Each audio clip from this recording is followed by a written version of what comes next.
The stars had always belonged to the Zethkai Dominion. For 12,000 years, their empire had spread across the galaxy like a slow-moving fire. They consumed everything in their path. Planets, resources, entire civilizations, all fell before their mighty fleets. 347 species had been conquered, enslaved, or wiped from existence. The Zethkai did not know defeat. They did not understand fear. They were the apex predators of the cosmos, and the universe existed only to serve them. Fleet Admiral Voron Keth stood on the observation deck of his flagship, the Eternal Dominion. The ship was massive, stretching nearly 8 kilometers from bow to stern. Its hull was covered in the scars of 100 victories. Voron himself carried similar marks. 3 deep grooves ran across his gray, scaled face, souvenirs from a battle fought 2 centuries ago. He was old by any species standards, but his mind remained sharp, and his hunger for conquest had not faded. Through the transparent viewing wall, he watched a small yellow star grow slowly brighter. Sol, the humans called it, their sun. Their entire existence revolved around that unremarkable ball of burning gas, and soon their existence would end. "Admiral," said Commander Thesson, approaching from behind. She was young, eager, and had never known a campaign that ended in anything but total victory. "We have completed our final deceleration. The fleet is holding formation at the outer boundary of the system." Voron nodded slowly. 2,000 warships followed his command. Battle cruisers, carriers, assault vessels, and support craft, enough firepower to crack a planet in half. It was, by any measure, excessive for what they faced. But the Dominion believed in overwhelming force. It made conquests faster and cleaner. "What do our sensors show?" Voron asked. Thesson pulled up a holographic display. The solar system spread out before them in glowing blue light. 8 planets, various moons, an asteroid belt, and countless chunks of ice and rock drifting in the outer regions. And there, third from the sun, was their target. "Earth," Thesson said. "Population approximately 9 billion. Technological level remains primitive. They have achieved basic space travel, chemical rockets mostly. A few probes scattered around their system. 1 small station orbiting their planet. Nothing of military significance." Voron studied the display with mild interest. "And their weapons?" "Nuclear devices. Explosive yield measured in megatons. Effective against their own cities but useless against our shields. They also possess various chemical and kinetic weapons for ground combat. Admiral, with respect, this will not be a battle. It will be a collection." A thin smile crossed Voron's face. "You sound almost disappointed, Commander." "I joined the fleet to test myself against worthy enemies," Thesson admitted. "These humans are barely more advanced than animals." "Do not underestimate the value of an easy victory," Voron replied. "We have studied their transmissions for 60 of their years. They broadcast everything, their wars, their politics, their entertainment. They cannot even agree among themselves. Their planet is divided into hundreds of competing nations, each one suspicious of the others. They will not unite against us. They will panic, fight each other, and collapse." He turned away from the display and walked toward the command throne at the center of the deck. The chair was made from the bones of a conquered species, a tradition among Zethkai admirals. Voron settled into it with practiced ease. "Begin the advance," he ordered. "Standard conquest formation. I want the fleet at the 4th planet within 3 cycles." The order spread through the armada instantly. 2,000 ships began to move, their engines burning bright against the black void. They passed the outer boundary of the system and entered human space. Voron felt a familiar thrill. It was always the same at the start of a conquest: the anticipation, the certainty of victory, the knowledge that soon another world would bow before the Dominion. He had done this 312 times. This would be 313. "Admiral," said a sensor officer from across the deck, "I am detecting some unusual readings near the outer planets." "Unusual how?" "Scattered signatures. Faint energy traces. They could be natural phenomena, radiation echoes from the gas giants perhaps, or debris from old human probes. Voron waved a hand dismissively. Humans have been throwing junk into their system for decades. Their technology leaks energy like a wounded animal leaks blood. Ignore it and maintain course. Yes, Admiral. The fleet continued its advance. Hours passed. The yellow sun grew brighter. Voron watched the distance markers count down and allowed himself to imagine the coming conquest. His troops would land on Earth's surface, crush any resistance, and begin the harvesting process. Humans were physically weak but numerous. They would make acceptable slaves for the Dominion's mining operations. Those who resisted would be eliminated. Those who submitted would serve. It was the natural order of things. Admiral, the sensor officer spoke again, his voice slightly strained. The unusual readings are increasing. I am now detecting them in multiple locations, near the fifth planet within the asteroid belt and along our projected course. Thesson frowned and pulled up her own display. That is strange. The signatures are too regular to be natural, but they are not consistent with any known human technology. For the first time, a small flicker of uncertainty crossed Voron's mind. He suppressed it immediately. The Zethkai had faced surprises before. Hidden defense platforms, desperate final stands, traps laid by dying civilizations, all had failed against the Dominion's might. Send a scout squadron to investigate the nearest concentration, he ordered.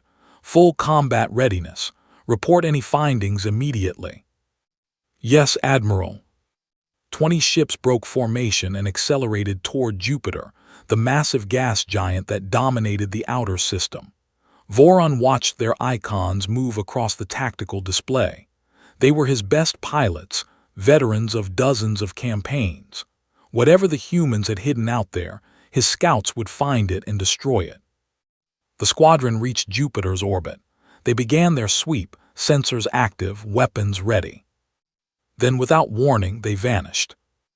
All 20 ships, gone. Their icons simply disappeared from the display. No distress calls, no explosion signatures, no debris. One moment they existed, the next they did not. Silence fell across the command deck. Every officer stared at the display in disbelief. In 12,000 years of conquest, the Zethkai had never lost a ship without knowing how or why. Voron leaned forward in his throne, his eyes narrowing. What happened? No one answered, no one could. And somewhere in the darkness between worlds, something ancient and patient watched the alien fleet continue its approach. The trap had been set 50 years ago. The prey had finally arrived. Humanity was ready.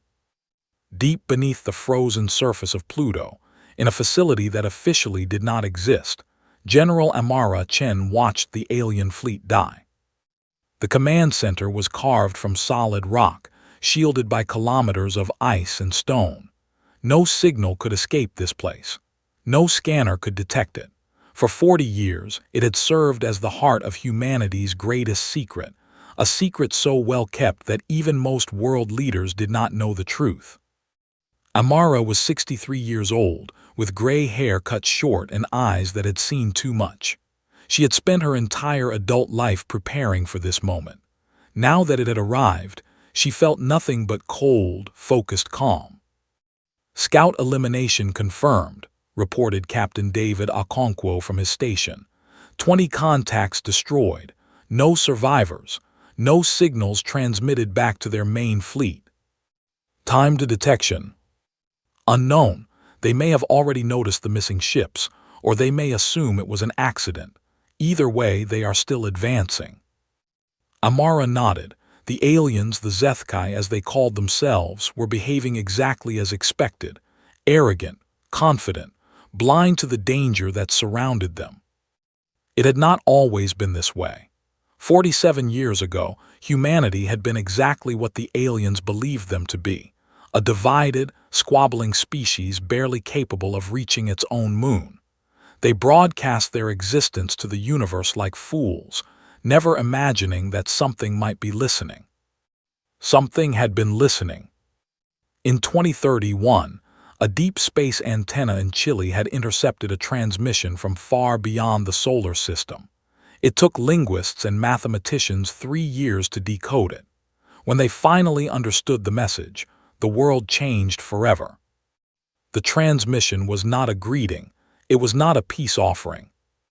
It was a report, a military assessment of a species called the Corvan, who had once lived near a star roughly 80 light-years from Earth. The report described the Corvan's technology, their population centers, their defensive capabilities. It concluded with a single notation: harvested, cycle 8847. Further analysis revealed more transmissions, dozens of them, each describing a different species.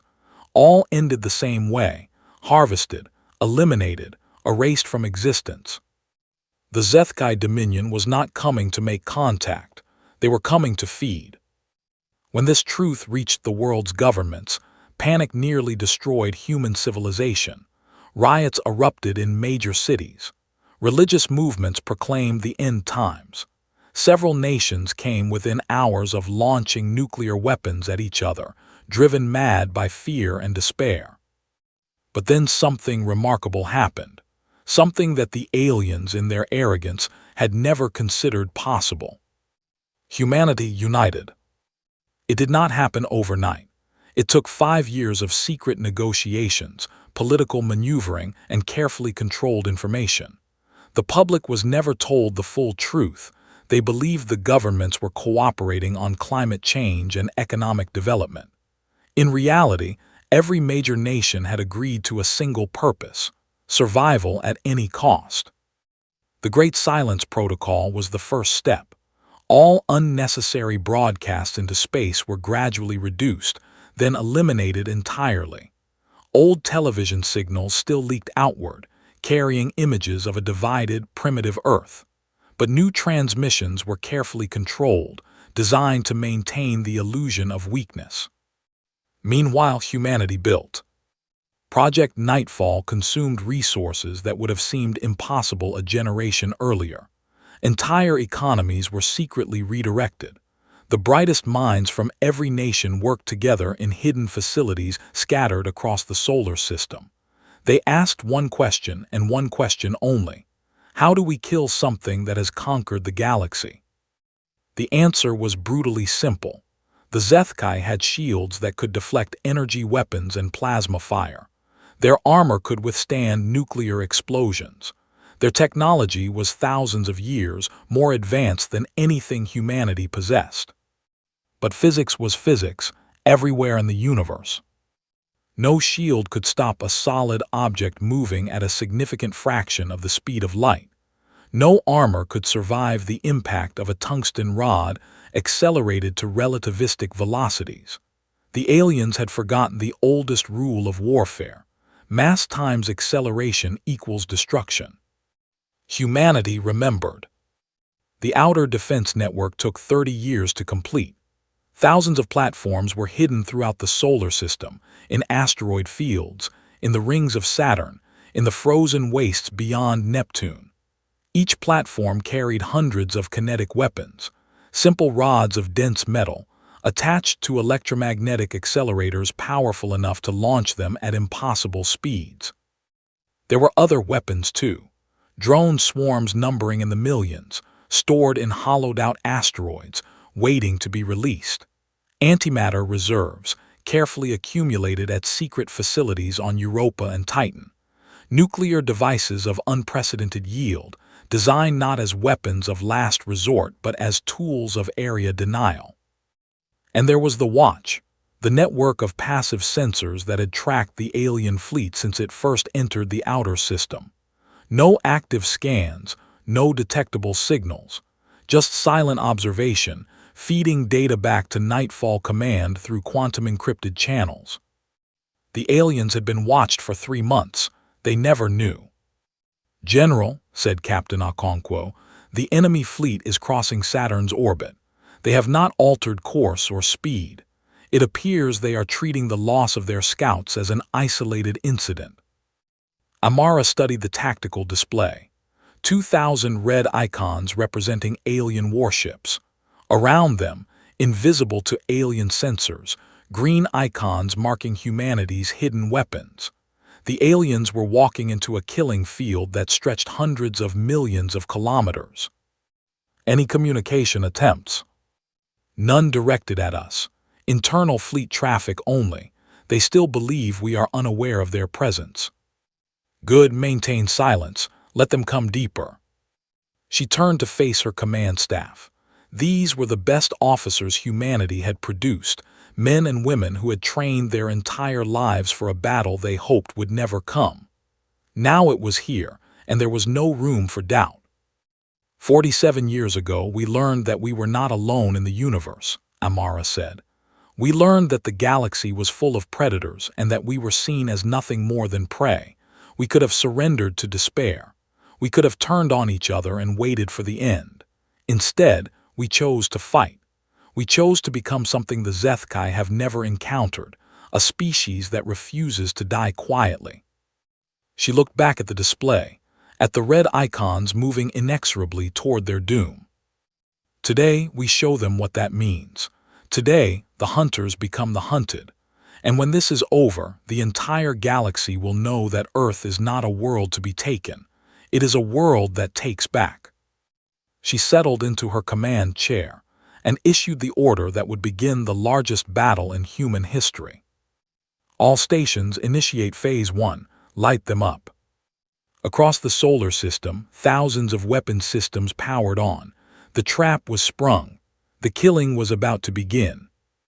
The first wave of death came from the darkness behind them. Admiral Voron had ordered his fleet to continue advancing despite the loss of the scout squadron. He told himself it was a malfunction, an accident, perhaps interference from Jupiter's intense radiation fields.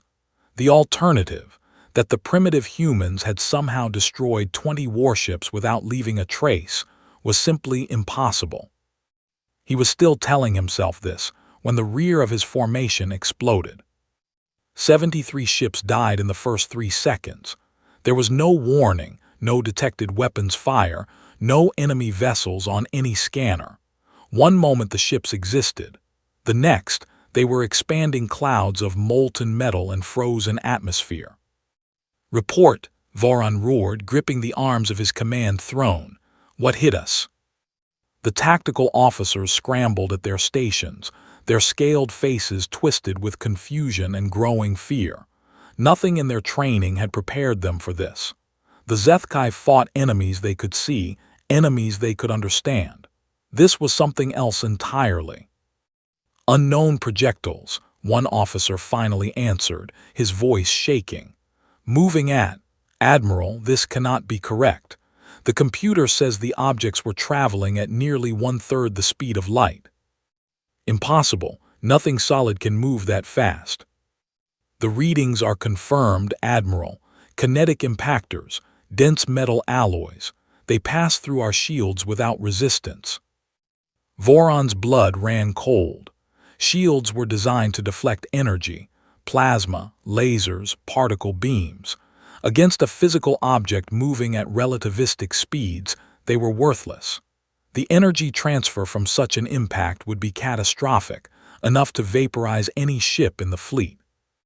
"Evasive maneuvers. All ships scatter formation. Find the source of those weapons." The fleet broke apart, ships accelerating in every direction. It did not matter. The second wave was already on its way. This time, the projectiles came from the sides.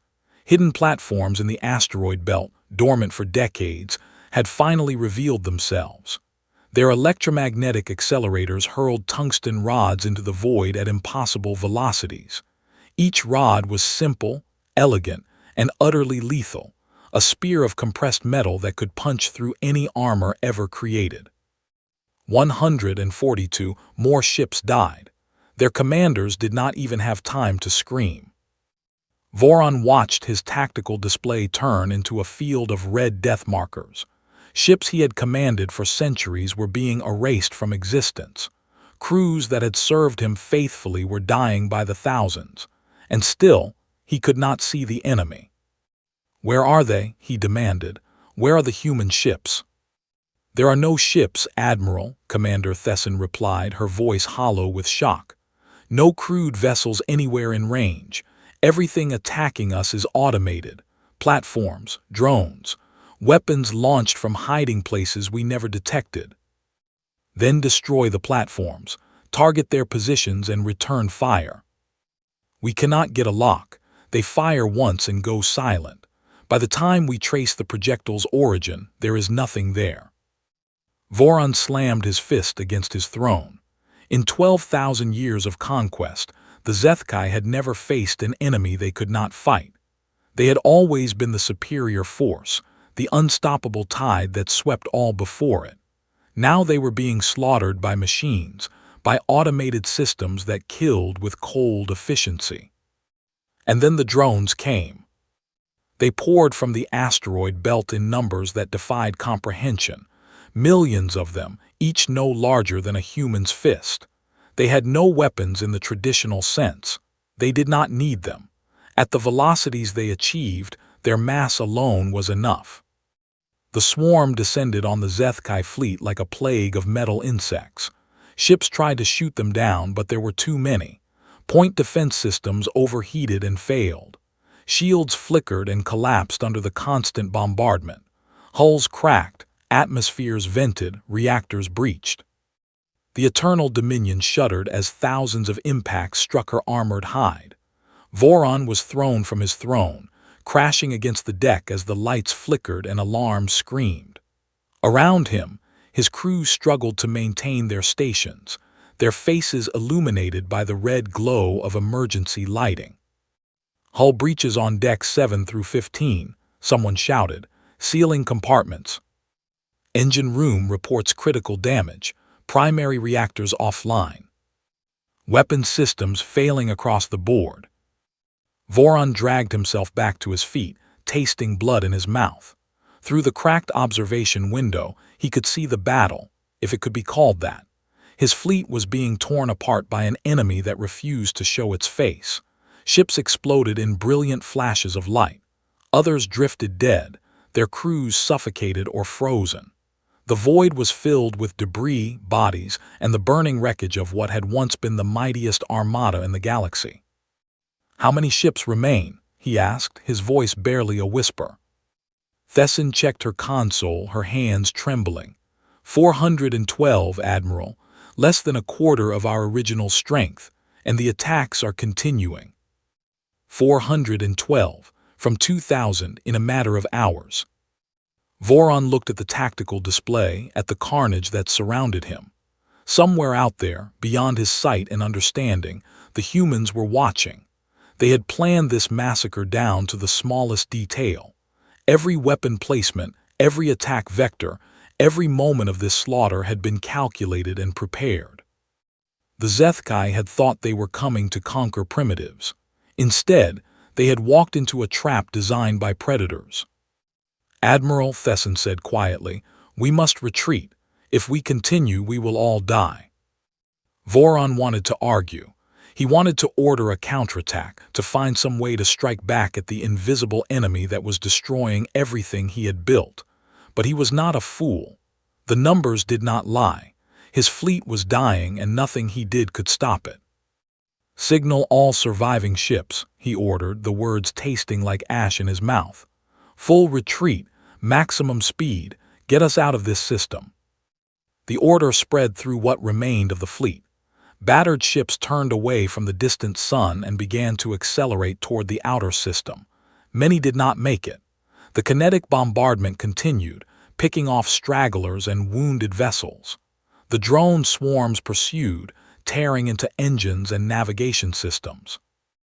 By the time the survivors reached the relative safety of the outer system, only 340 ships remained. The rest were dust and debris, scattered across hundreds of millions of kilometers of empty space. Voron sat in his damaged throne on his crippled flagship, staring at nothing. His fleet was shattered. His confidence was destroyed. Everything he believed about the universe, about the Zethkai's rightful place at the top of the food chain, had been proven wrong. The humans had not fought like any enemy he had ever faced. They had not challenged him to battle or demanded his surrender. They had simply killed, quietly and efficiently, like farmers culling livestock. There was no anger in their attacks, no passion, no hate, just cold, mechanical precision. And the worst part, the thought that froze his soul with terror, was that he still had not seen a single human. Not one ship, not one soldier, not one face. He had been defeated by ghosts, by an enemy so certain of their superiority that they had not even bothered to show themselves. Mars was still hundreds of millions of kilometers away. Earth was just a distant blue dot, barely visible against the stars. The humans had destroyed his armada without letting him get close enough to see their world. And Voron understood, finally, that the Zethkai had made a terrible mistake. They had come to Earth expecting prey. They had found something far worse. They had found something that hunted back. Silence had settled over the remains of the Zethkai fleet, like a funeral shroud. 340 ships drifted in the cold void beyond Neptune, their engines damaged, their weapons useless, their crews broken in body and spirit. Many vessels were barely functional, held together by emergency repairs and desperate hope. The Eternal Dominion was among the worst. Her great hull was scarred with thousands of impact craters, her once proud form twisted and bleeding atmosphere from a dozen wounds. Admiral Voron had not moved from his throne in 6 hours. He sat in the dim emergency lighting, staring at nothing, replaying the massacre in his mind. 12,000 years of Zethkai dominance, and he had led their greatest defeat. History would remember him not as a conqueror, but as the fool who underestimated a primitive species and paid the price in blood. Commander Thesson approached carefully, her own injuries hastily bandaged. "Admiral, damage reports are complete. Of our surviving vessels, only 107 are capable of interstellar travel. The rest will require extensive repairs before they can leave this system." Voron did not respond. He was beyond caring about logistics and damage reports. What did any of it matter? His fleet was destroyed. His mission had failed. When he returned to the Dominion, if he returned, he would face judgment for this catastrophe. Death would be a mercy compared to the shame that awaited him. Admiral Thesson tried again. "What are your orders?" Before Voron could answer, every communication system in the fleet activated simultaneously. Screens flickered to life. Speakers crackled with static. And then, for the first time since the battle began, a human voice spoke. It was calm, measured, and utterly without emotion. The words were in perfect Zethkai, translated flawlessly by systems far beyond what the aliens had believed humans capable of building. "This is Earth Strategic Command, addressing the survivors of the Zethkai invasion force." Voron straightened in his throne, his 4 eyes widening. Around him, his crew froze at their stations, listening to the voice that had haunted their fears since the killing began. "Your fleet has been neutralized. Of the 2,000 vessels that entered our system, 340 remain. The rest have been destroyed by defensive systems positioned throughout the solar system. You were not attacked by human ships or human soldiers. You were attacked by machines we built specifically to destroy invaders like you. These machines are still operational. More weapons remain in reserve. This battle could have ended very differently." The voice paused, letting the words sink in. On every ship in the fleet, every surviving Zethkai listened in horrified silence. 47 years ago, we intercepted your communications. We decoded your language. We learned what you have done to other species across the galaxy. We know about the 347 civilizations you have conquered or destroyed. We know that you intended to do the same to us, to harvest our people, strip our world of resources, and erase us from existence. So we prepared. Voron's hands gripped the arms of his throne. The humans had known. For nearly 5 decades they had known the Dominion was coming. They had watched, listened, and built their defenses in total secrecy.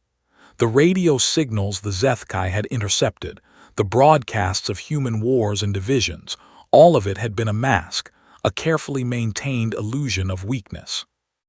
We did not announce ourselves to the galaxy, the voice continued. We did not seek allies or plead for mercy. We understood that in a universe full of predators, the only safety comes from strength. So we became strong, stronger than you imagined, stronger than you can comprehend. The transmission shifted. Tactical data began streaming across every screen in the fleet, detailed records of the battle, weapon specifications, defensive positions. The humans were not just speaking to them. They were showing them exactly how they had been defeated, rubbing their faces in the completeness of their failure. You came to Earth believing you were the hunters. You believed that your technology, your experience, your 1,000 years of conquest made you invincible. You were wrong. We have studied war longer than your species has existed. We have fought ourselves with weapons that could crack planets and poison atmospheres. We have stared into the void of extinction and refused to surrender. The violence you have seen today is nothing compared to what we are capable of when our survival is truly threatened. Voron felt a chill run through his body. The humans were not boasting. They were stating facts calmly and clearly, like a scientist describing an experiment. There was no anger in the voice, no triumph, no satisfaction, just cold, absolute certainty. We are releasing your surviving vessels. Your navigation systems will be unlocked. Your engines will be provided with enough power to reach interstellar space. You will return to the Zethkai Dominion. You will tell them what happened here. You will tell them about every ship we destroyed, every weapon we deployed, every moment of this battle. And you will deliver this message to your leaders. The voice hardened, taking on an edge of steel. Earth is not a world to be harvested. Earth is a world that harvests back. We do not negotiate with those who come to destroy us. We do not offer mercy to those who show none. If the Dominion sends another fleet to our system, there will be no survivors to carry warnings. We will hunt your ships through the darkness between stars. We will find your worlds and reduce them to ash. We will not stop until every threat to our existence has been eliminated. This is not a threat. This is a promise. The transmission paused one final time. Go home, survivors. Remember what you have seen, and pray that your leaders are wiser than you were. The voice fell silent. Across the battered fleet, navigation systems flickered back to life. Engines that had been dead began to hum with power. The humans, true to their word, were letting them go. Voron sat motionless, processing what he had heard. The humans had won completely, utterly, and without mercy. They had destroyed his fleet, delivered their message, and now they were sending him home to spread fear throughout the Dominion. They were using him as a weapon, turning his defeat into a warning that would echo across the galaxy. Admiral Thesson said quietly, "What do we do?" He looked at her, seeing his own fear reflected in her eyes. She was young, ambitious, eager for glory. Now she understood what glory truly cost. "We do exactly what they said," Voron replied, his voice hollow. "We go home. We tell the Dominion what happened here. We warn them never to come back. The Council will not accept this. They will demand revenge." Voron laughed bitterly.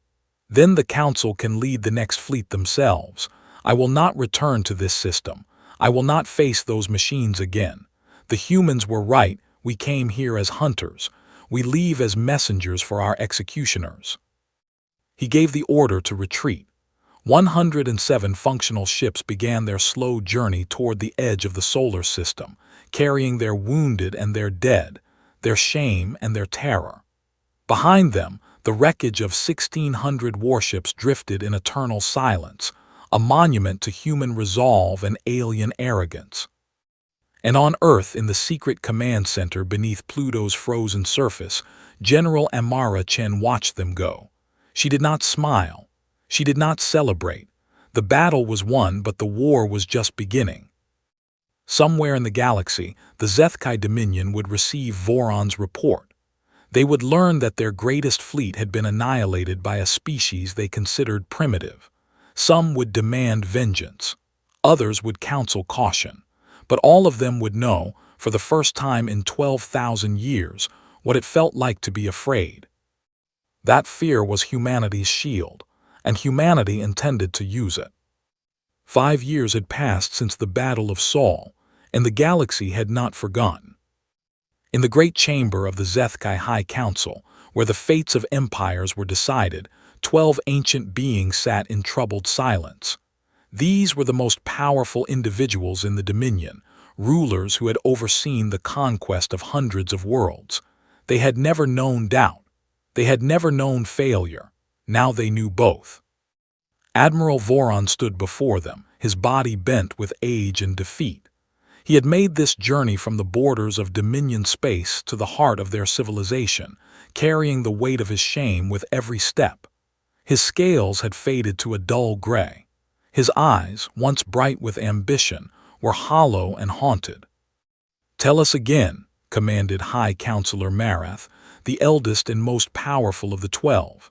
His voice echoed through the chamber like the tolling of a funeral bell. "Tell us exactly what happened." Voron had told the story 1,000 times. He would tell it 1,000 more if they asked. The council needed to understand, truly understand, what they faced. "We entered the Sol system with 2,000 warships," he began, his voice empty of emotion.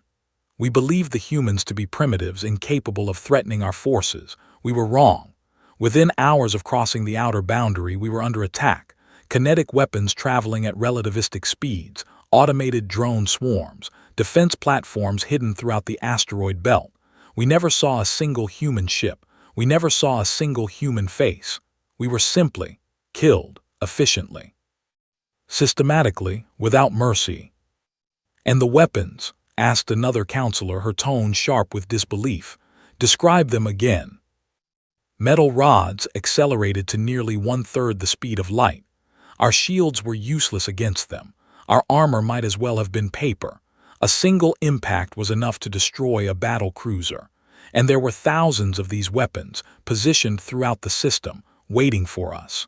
The humans had spent decades building their defenses. They knew we were coming long before we arrived." The council exchanged troubled glances. This was the part they found hardest to accept. The idea that a species they had dismissed as primitive had not only anticipated their invasion, but had prepared for it so thoroughly. It challenged everything the Zethkai believed about their place in the universe. "How did they know?" Marath demanded. "How could they have known about us?" "They intercepted our communications, decoded our language, studied our methods. They learned everything about the Dominion, our conquests, our tactics, our weaknesses. And they used that knowledge to build weapons specifically designed to destroy us." Silence fell over the chamber. The implications were staggering. For 12,000 years, the Zethkai had broadcast their achievements across the galaxy, confident that no lesser species could threaten them. Now they understood the danger of such arrogance. Every signal they had sent, every conquest they had announced, had been heard by watching eyes and calculating minds.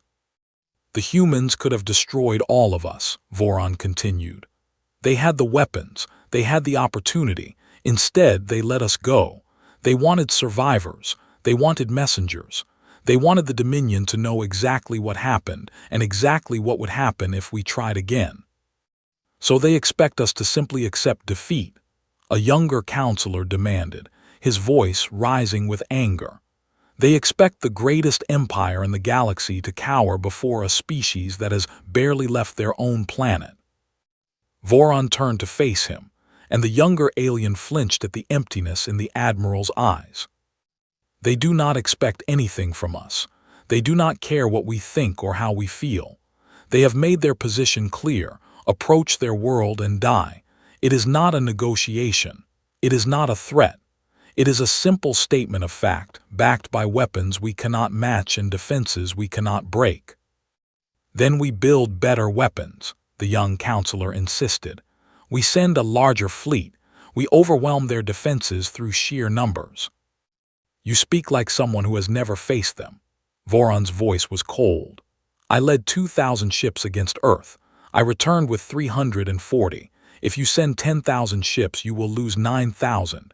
If you send 100,000, you will lose 90,000. The humans do not fight like other species. They do not seek glory or honor. They do not give warnings or accept surrenders. They simply kill with a patience and efficiency that defies comprehension. They have been preparing for this war for half a century. How long will it take us to catch up? High Counselor Marath raised a withered hand, silencing the chamber. He was ancient even by Zethkai standards, old enough to remember the early days of the Dominion's expansion. He had seen countless species rise and fall, had overseen the extinction of civilizations, had believed that nothing in the universe could challenge Zethkai's supremacy. Now, for the first time in his long life, he was afraid.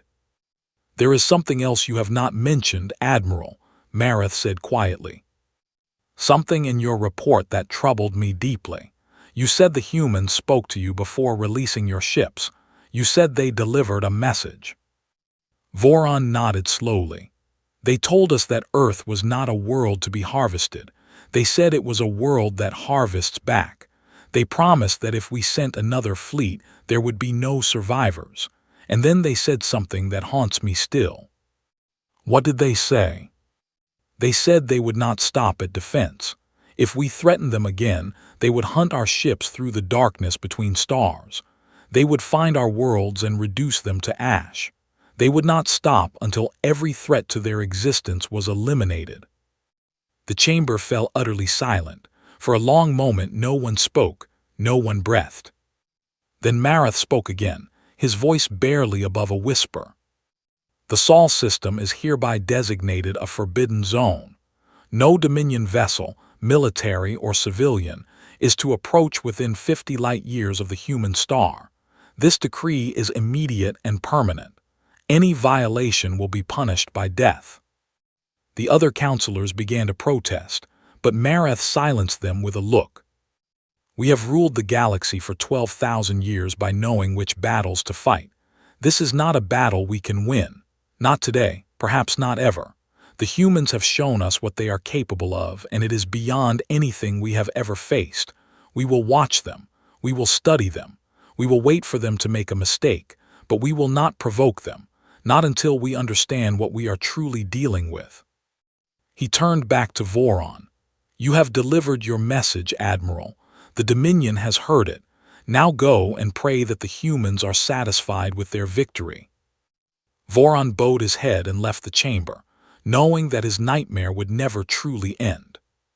Far across the galaxy, on a small blue planet orbiting an unremarkable yellow star, humanity continued its quiet work. The public still did not know the truth.